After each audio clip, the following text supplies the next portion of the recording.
Thank you, Rory. It's strange to do this, but it's quite a surprise also, and I'm not used to doing this.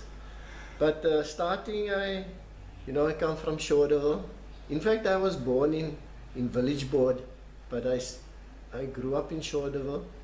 Went to Patterson High School. Okay, that's my high school. I went to the Force Milan, and then I went to Frank Joubert, and then I landed up at Patterson. And I was fortunate that I had very good teachers.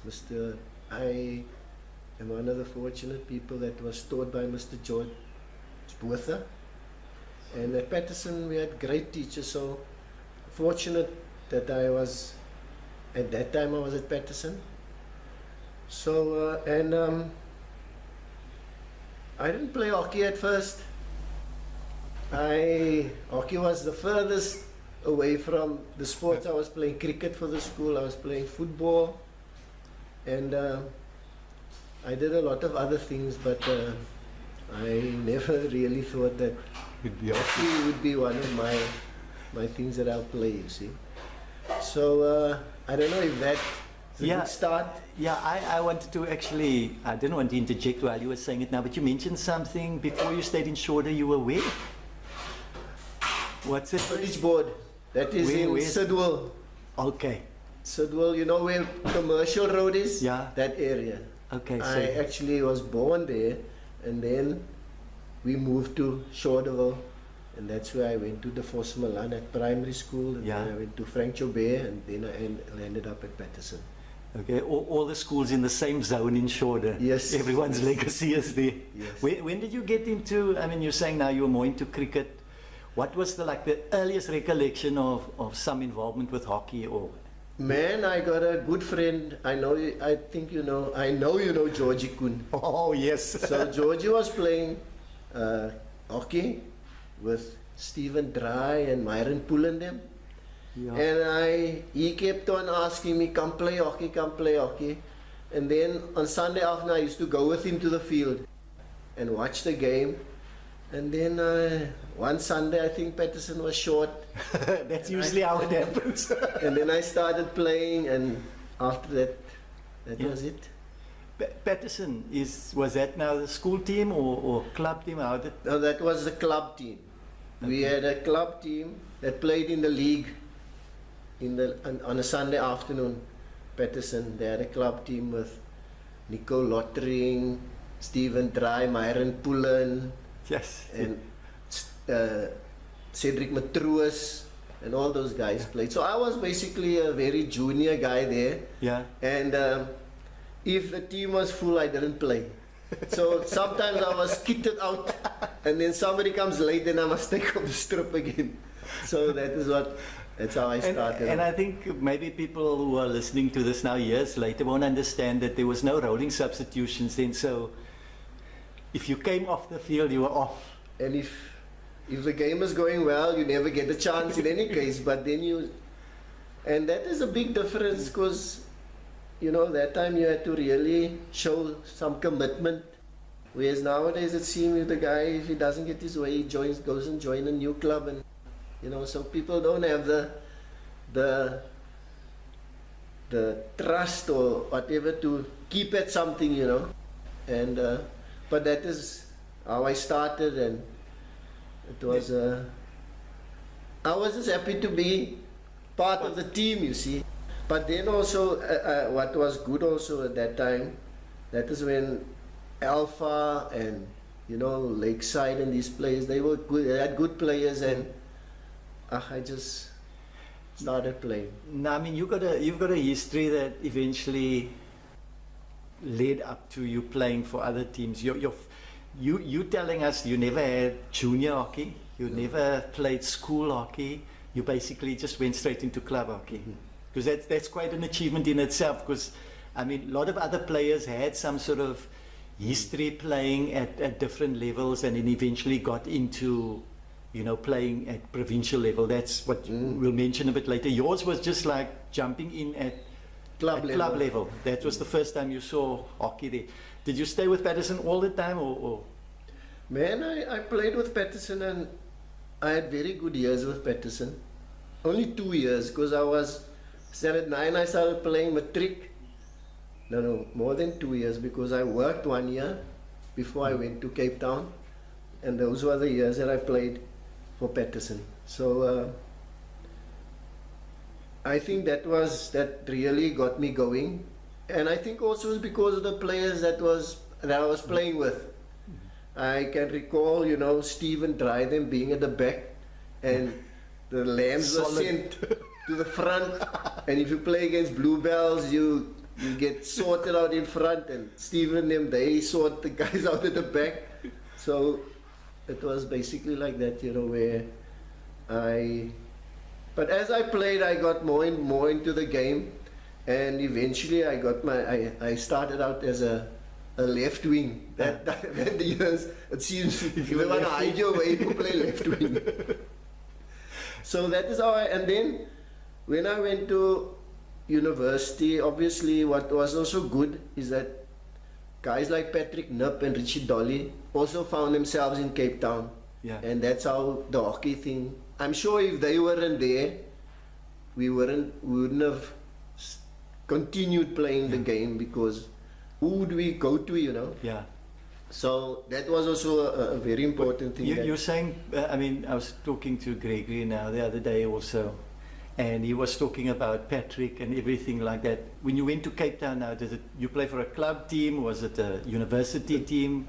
We played for the university team.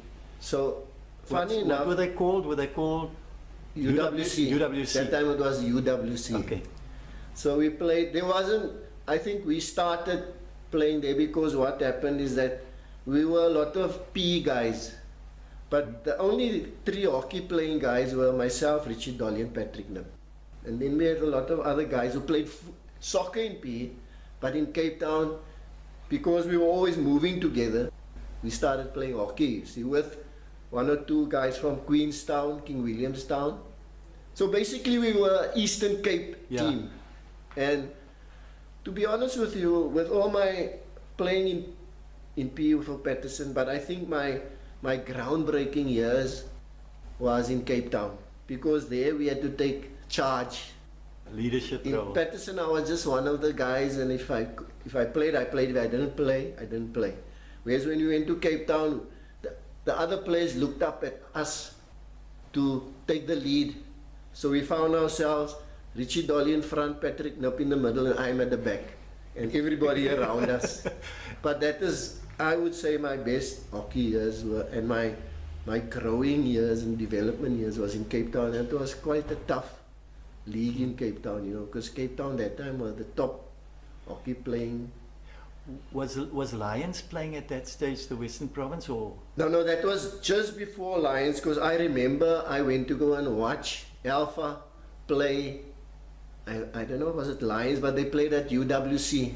I'm not sure if you played. No, it's before my time. But I remember going to watch Alpha playing. I know there was a white guy that played for Lions, but they were playing at the campus ground, and that's how I got to know. That's how I saw, because I remember the late Robbie Atwell, Patrick Knipp, and all Ducky Ryan. Yes. They were playing there, so it was quite a thing for me. That time Alpha was the club in South Africa. And Alpha, Ducky ran with his halo, his headbands, all of those stuff those years. I know the guys were quite unique in their appearance, and the guys were quite, the hair was quite a big thing, The hair must be right, Malia Jam and these guys, so, it was quite a... In Cape Town, was there a specific kind of moment or achievements that you found in Cape Town with your hockey that stands out for you? Because after that, then of course you came down to P, and we'll speak about that now. I think we made some serious, we broke some serious records in Cape Town, but I think we were a very close-knit group, and we saw each other every day, and we practiced every day also. So basically it was hockey, studies hockey. And I think the one thing that really stood out is that in one season we took every trophy that was on show in Cape Town, whether it was Saturday League or Sunday League, and then we also represented Western Province had the champ of champs. So I think that was really a big thing for us. And I don't think anybody has done that again, where they, maybe the UWC team that came after us, they maybe also won everything that was on show. But I think that was really, though the big, also with, it might have been my highlight. I wouldn't say the highlight, but it was really the phase in my life that really I developed and I grew as a hockey player. But then also they say with the sweetest things comes the bitter part also. My worst time was also in Cape Town, where I didn't make I really thought I was good enough to play Western Province hockey. But I think there was too many of us, because Richie Dolly played Western Province, Patrick Knipp played, I think Sean Flanagan also played, so I didn't think they could accommodate another Bainar in the team, you see. So unfortunately I didn't make it. And that was another thing, because when I came back to P, I was told straight in my face that, look here, you can't make the Western Province team, so just forget it, you're never going to make this EP team, because then EP was already... And you proved them wrong. Yeah, I think I'm a bit of a stubborn type of person, and it worked there. Yes. With the Cape Town setup that you were playing there, now when you finished up there, you were with UWC. You had probably, like you say, your biggest growth in hockey in Cape Town, and the impact that it made there. When you finished with your studies, because usually that's what happens, you study and some guys leave and others carry on during that process.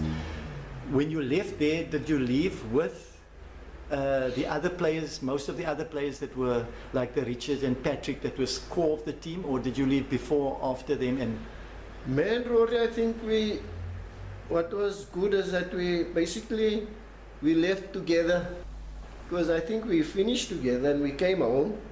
And obviously, because I knew Patrick and Richie very well, I think the obvious thing was to go play for Alpha. Not that I don't really think about it.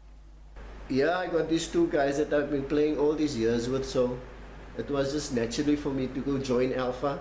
And there I got myself involved with Gregory, Knipp, and another bunch of top hockey playing guys. So it was quite I was quite nervous when I went to the first meeting, because somebody had to propose me, and I had this thing that maybe the guys, I won't be accepted, So I was accepted, and then another phase in my hockey career started, which was just a continuation of what was in Cape Town. Yeah. But this time, I think playing with better guys and in a better team, that my hockey just went to another level again at Alpha. Yeah. And I am also very fortunate to have played with Gregory Knipp and Richie Dolly, Patrick Knipp, and some other guys, Mailia Jam. Yeah. And eventually his younger brothers also came through, and I played with him. I don't know if there's anybody in P I didn't play with, So that was also a very, very nice, brilliant experience to my life, to play with those guys. Funny enough, I come from an Afrikaans background, and I find myself with all my sporting I'm involved with, sporting it is more English. The Engels mensen. Yeah, like Bluebells used to say, So that was, I think my best years, my growing years and my developing years was in Cape Town. My best years of hockey was at Alpha. And once again, it was winning leagues, and I think the whole winning culture started in Cape Town, and it just continued with me at Alpha. Richie, I want to just take you back to the Cape Town thing, because there's a thread that I see it's actually extremely significant that you've just mentioned, and something that I noticed that in our current circumstances now tends to lack, and the more guys I speak to from the years gone by have a similar thread, that those years, the reason why the UWCs won all these tournaments were because you guys basically lived with each other, you practiced every day, you were addicted, you were the best friends, your lives evolved around each other. Do you see that as one of the reasons why even the Alphas and the UWCs were successful? It was more than just coming to a field and playing hockey. Yeah, no, definitely, Rory. We made lifelong friends also, you know. I just spoke to Garth van Heerden earlier on, and he's also in PE now. And he was also one of the guys from East London that was part of the team. And most of the guys that we were friends. So I think that was the main reason why we were so successful, because it was a very close-knit friends. And even when I got to Alpha also, it was a close-knit. I don't think the youngsters of today realize how hard we practice in the dark and how much competition there was amongst positions and all that, and to get into the first 11, and it was just another culture. But you're right, it was about a close-knit. And I think that's the reason why I think things have changed much, because nowadays people get together on the field, and after the game, everybody goes their own way. Whereas when we were playing together then, we used to go to one another's houses, weekends we spent together. It was basically, hockey was it just took over our life, you know. Yeah. Friendships, families. So everybody that I played, I know their families well, I know their children well. Yeah. I'm Gregory's daughter's godfather. So these are all things. And even when I went into business, I think that is the reason why I'm still alive, because everybody I met with hockey and in sport, those were the people I then connected again, and they gave me a chance again, you know. So I can't really, sport really is the one stable and foundation that I had that really kept me stable and in a certain path, you know. Yeah. You mentioned something, because I had stories about the past that you guys practiced under brilliant light on the Galvin ground. There was always good lighting there. No, look here, we used to play our tactical game, short corners, when it's light. And when it gets dark, then the physical training comes. And it was not the most level field, but guys used to train in the dark, and nobody went home, and nobody wanted to go home.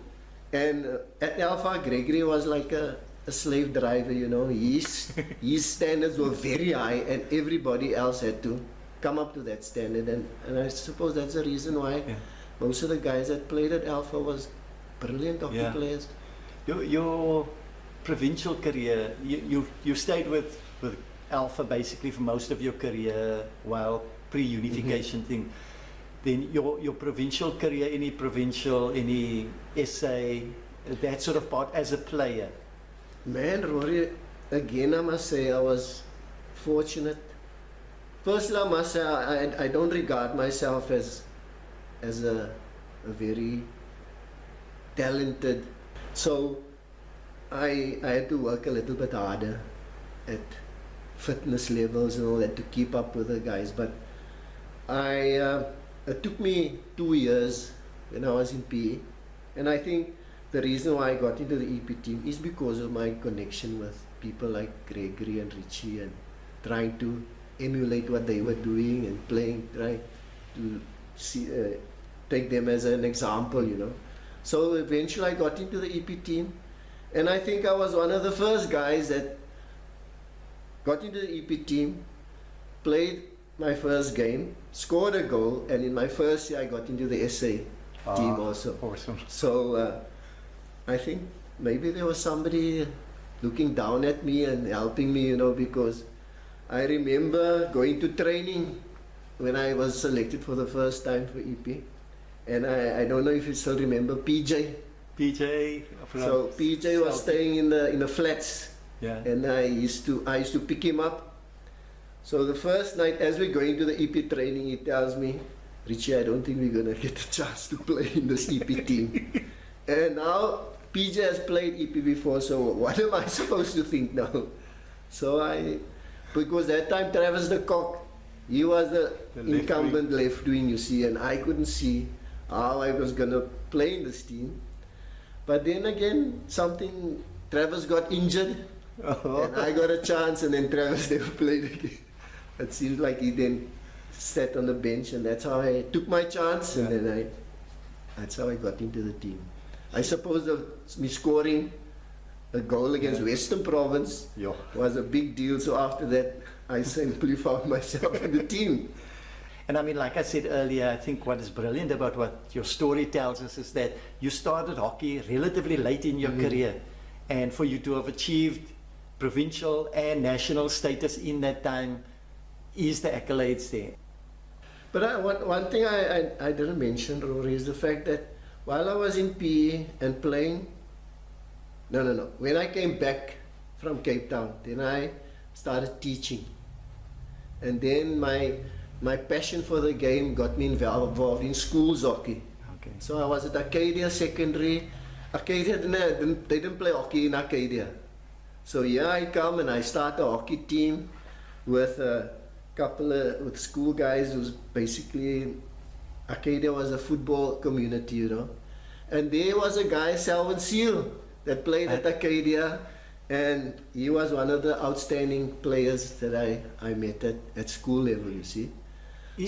Can I just say, are you the one that, it sounds like now a surprise on my side, but you're the one that brought Selwyn Seal into hockey at school level? I'm not saying it as... No, Rory, I'll be honest with you. I didn't get him to play hockey. You must remember, the Seal family was already a hockey playing family. His uncle was already playing EP. Yes, so he was playing juniors for Dalians, I think, that time. Okay. But when I started the team at school, he was at Arcadia, so obviously he came to play. Yes. So it was just another avenue. Otherwise, he was playing club hockey, but he didn't play school hockey. Okay. So that was also, and then I became convener of EP schools hockey, and then I became convener of SA schools hockey, selectors and all that, you know. And then I was involved with SASA. I coached EP schools also, and I was the coach of the SASA team also. And a lot of these guys that I coach, I play with now. so it's very strange to me, but I'm fortunate that I could play with guys, and I'm still playing with them, and I coach them, and I'm still playing with them. So then I got involved with, I got into the school stuff, and then the NSC came along, and then things changed a bit, you know. And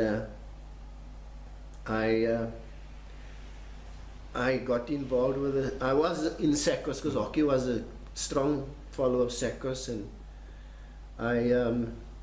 but then I got married, and I had kids, boys, and they were playing football and all that. And I had to ask myself now, with I look at the world this way, but my children is different, so I can't deny them not playing sport, you see.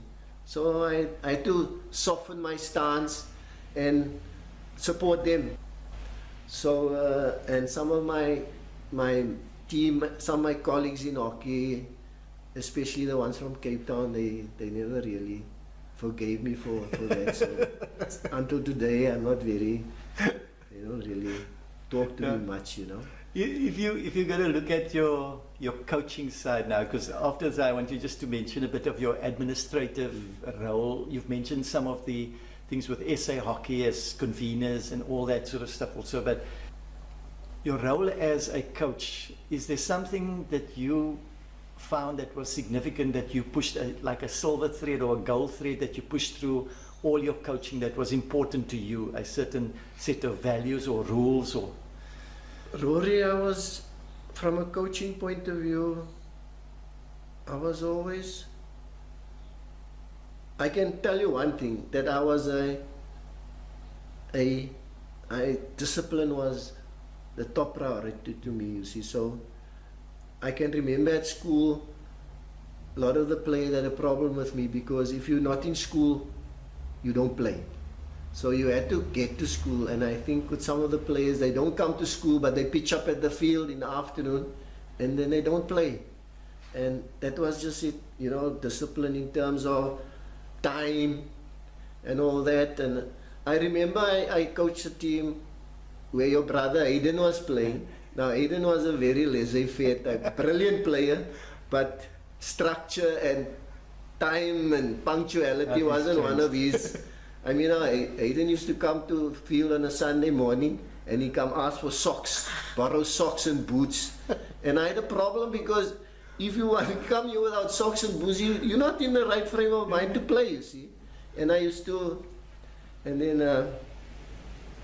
I think it was a time he thought I didn't like him much, you know, but it wasn't about that. I think it was just that is how I was, you know, and players knew me for that.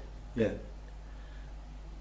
If the discipline is right, then the team, we can go far, you know. Yeah. So at the coaching level, I was also fortunate to be when I was at school, to be the first coach of a united team, you know, under 16 EP team after unification. And I can clearly recall I was coaching there was about 6 or 7 boys from Grey High School. Yeah. And we were training at NMMU, Darky grounds there. And for the first time there was like a group of parents that came to watch a training session. And that was quite a bit of a funny thing to me, because here these people are watching now how I'm training the boys, you see.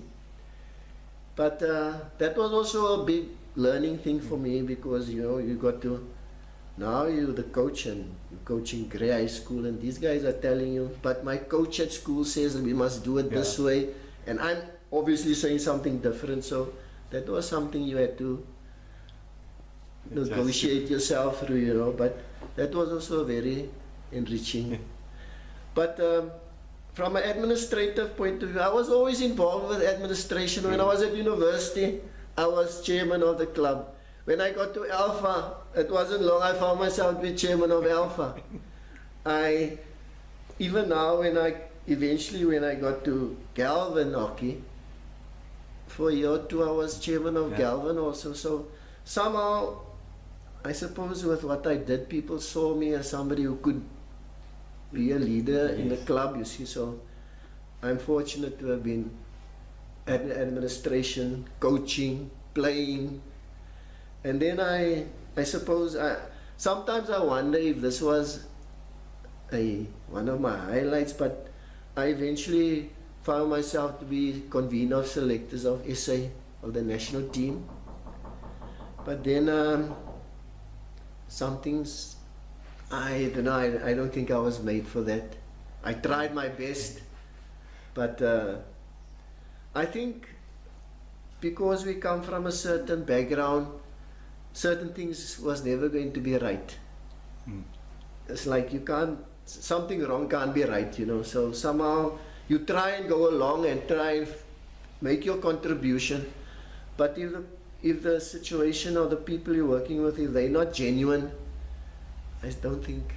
So yes, I'm fortunate, and I must say very, how can I say, happy to have been chosen to be in that role. But I don't think when I ended in a very good way, you know. So that is also something that I learned a lot from working with different people at different levels and with different players. And I suppose I got a good view of the South African setup when it comes to, you know, the different cultures and different communities coming together. And I'm always, or it's my opinion that I think certain players, they got a raw deal, you know, because of where they come from. And I think somebody like Darren Kimfley, I think really was a very talented player, and somehow he just didn't get into the whole thing, you know. Maybe his background, maybe maybe he was too young, maybe he wasn't mature enough to handle that, but I just feel that of all the players, the players that I now got to know in my later years, I think he was one of the most gifted players around. If I go back to when I played, I think Gregory Nip was outstanding. I don't think Gregory himself know how good he was at that time. And I was fortunate to play Masters, and that was a different culture because you come there, and we come from a background where losing is non-negotiable. We don't see ourselves losing. And then we get to Masters, and then you play against Southern Transvaal and KZ and Western Province, and it seemed like EP was resigned to, we're gonna lose this game, you know. And even there, those guys didn't understand, they didn't know what type of player Gregory was, and they were astounded themselves in what he did. And so yeah, from a hockey point of view, Gregory, yourself, I always wondered how you could run for 70 minutes and nothing happened, you know. But Richie Dolly, there's so many players I played with, man, but those are the people. I suppose Richie, the reason why I mention his name, because Richie was one of the worst losers you could get on the hockey field. The guy did not want to lose, and if he had to do things himself, if he had to take the free hit and score the goal, he would have done that also, you see. That's always the thing about we used to say, if Richie could push the ball at the short corner, stop it, hit it at the post and save the goal, he'll do all of it. Precisely. but that nature of his is what actually made him so successful.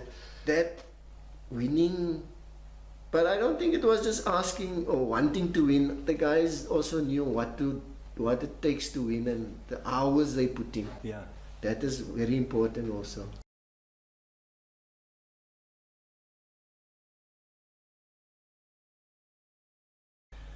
Man, Rory, I must say the fact, and I mentioned before, that when I got the chance to play the first game, I could score, and I scored against Western Province, the arch rivals of EP, and unfortunately we drew that game because I was playing that year. We used to play inside. I was inside left, so you had to be up the field and defend also. Pistons. And I must also admit that we drew against Western Province, so I scored the goal, but I could have prevented a goal because the guy of Western Province scored the goal. If I did my job properly, he wouldn't have scored and we would have won the game, you know. But then also, I must also say that I learned also a lot. When I started playing provincial hockey, the way I prepared and all that was, I don't think I put a lot of effort into that. I just thought if you train hard and all that. But when I got to provincial level and I saw what Gregory, how they prepared themselves for the game mentally and all that, that just brought another level to my game, you know, because I think preparation is very important. And I think nowadays the players, they don't realize that. They joke around, and when they get on the field now, they want to get serious, and then 10 minutes later they 2-0 down. Whereas with Googs, you know, he was quite a taskmaster too. Before the game, in focusing and all that, you know. But then I must also say there were guys like the late Jana. He also played a very important, he had an impact on in my life because the guy was a sports, he was a pure gentleman on the field. A more gentleman guy, I don't know, I have never met. True. But that also played, and he used to guide me a lot in the province games also by calming you down and saying, look, don't worry, man, try your best and all that. I remember one game where they weren't sure who was going to be to inject the ball from the shorties. And I know John, he went to go and speak to the coach in his ear, and that's how I got that role to play, you see. So yeah, no, I've been very fortunate. And do you have a specific mentor, somebody that you kind of looked up to as a mentor in the hockey circles?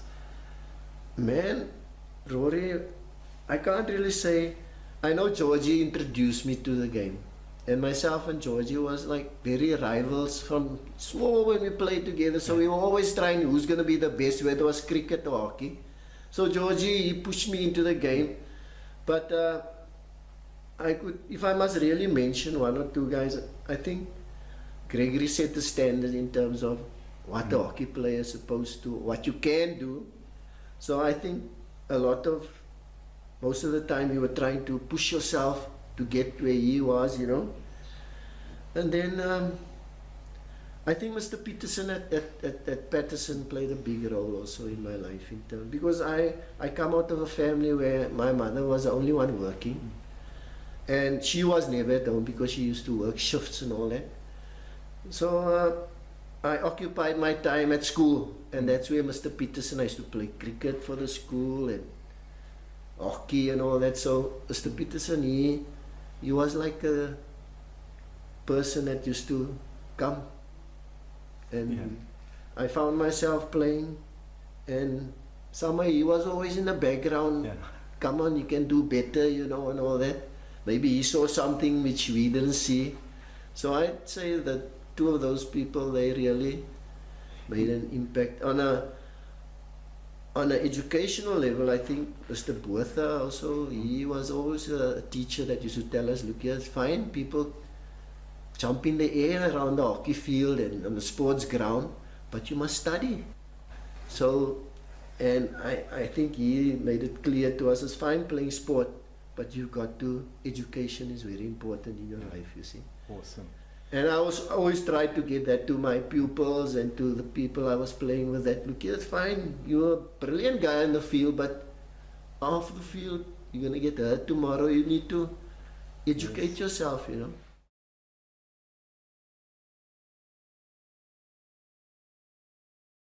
I don't regard myself as one of the most talented, skillful guys around, but I used to work very hard at my game, wanting to achieve. And I think right through my life, whether I was at university, working hard again, when I started teaching with my students, and also when I started a business, you know, it's about getting up every morning, whether things look down or up, going ahead, working the day, seeing where the positives are, and knowing that if I work hard enough, there is something at the end, that some positives, you see. So I think that is what drove me. And even I used to get involved in road running also, just to keep fit, you know. Maybe I'm a bit hyperactive, but that also carried me through in terms of getting up early in the morning, going for a run and all that. I think it all started with the sport and the feeling you get from it, you see. So somehow you want to keep that type of feeling, you know. And also the fact that I surrounded myself with players who was just not players but good friends and people who support you and who you could go to and go, and if you were in a bit of bother, to speak to them. So most of my friends that I played hockey with, those who are still with us, I'm still very much in contact with them, whether in Cape Town or in Kimberley or wherever the case may be. So God has been good for me. That is phenomenal. Now that you're saying God's been good for you, is there good to me? Good to you. Is there somebody at this time that you'd like to kind of pay tribute to in your entire sporting hockey career? I know there's probably a few people who you'd acknowledge, but one person that you'd like to just pay a tribute to? Look here, we can talk hockey all day, but there's one person that, if it wasn't for that person, Mr. Kenny March. Now, we all might have different, but Kenny was actually the cement that kept, especially, and we were lucky in PE to have a guy, because in any code, if there's somebody driving the code and being passionate, and here was a guy passionate about hockey, and I think his whole life was about hockey. So that really, because if it wasn't for a guy like Kenny, hockey wouldn't have been that big in PE. I wouldn't have been played hockey. I wouldn't have gone to Cape Town, played hockey for the varsity, come home, played for provincial, get involved in a new setup and all that, if it wasn't for, because he created the groundwork for everybody that came after him. So we really, if somebody needs to be, a tribute needs to be given for somebody, I think it must be Kenny March, the great singer. Great Casey March. Yes. Of what, 5 Stewart Street? Yes. Springdale. And I'm staying in Springdale, Oh, not nice. far away from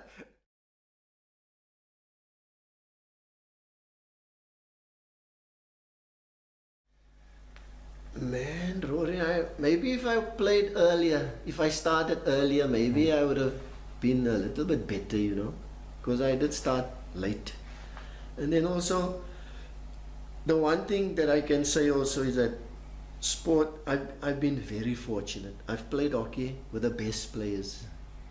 I was at school, in my class, I had some of the best. I had Desmond Boyson in my class, one of the best rugby players. I played cricket with Jeff Franz, Stephen Dry, some of the best cricketers.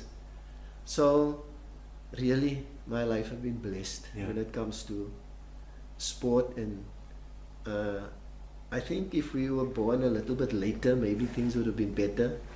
But no regrets. Yeah. I think I've been very blessed and fortunate. So, how can I complain? What I'm sensing from what you are saying, your golden thread is, if you want to be great, associate with greatness. And work hard. And work hard. Yeah. Yeah. It's no use. I mean, you go to school, if you can be, if your friends are the ones who's not working and not studying, then most probably you're also not going to study, you know. If you play sport and you're friends with guys who just wants to play and they party the night before and they're not serious with that, then you also get into that. Yeah. So, fortunately for me, when I was at school, I had friends who was also serious about studying. When I started playing sport, I had friends who were serious about playing and wanting to do well, and that rubbed off on me, and that's how. And somehow I try to rub off some of my stuff on other people. But later now, as I'm coming now to the end of playing, I'm fortunate enough to still play with great guys. Legends. The legends. So that's another part of my life which I can't, there's no regrets. I'm just fortunate about that. But the last couple of years I've been feeling that maybe the way I think about life and about sport, maybe there's no place for me in the new setup, you know, because maybe my thinking is too old to get involved in the administration part and all that, you know, because presently, personally, I think hockey is becoming too expensive, and I don't think I was going to grow. I doubt it was going to grow. So I'm asking myself, if I get involved in leadership, what I can't lead people with my type of thinking, because they're going to disagree with me, you know. So I've been taking a back seat, and I think what is happening at Galvin is a good thing. Youngsters are coming through now. So I think sport as a whole in South Africa is becoming very expensive, and I don't know how South Africa is going to become one of the great sporting nations, because we're missing a lot of rough diamonds out there because of money. They can't play. Whereas when we were young, I mean, you know, my mother was only working, so if I grew up now, I wouldn't have played hockey because it's too expensive. My mother would never have been able to afford all these things, you know.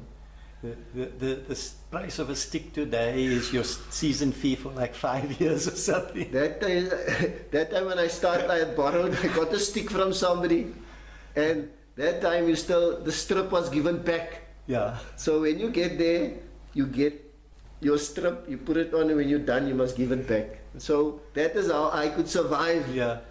Because there was no money.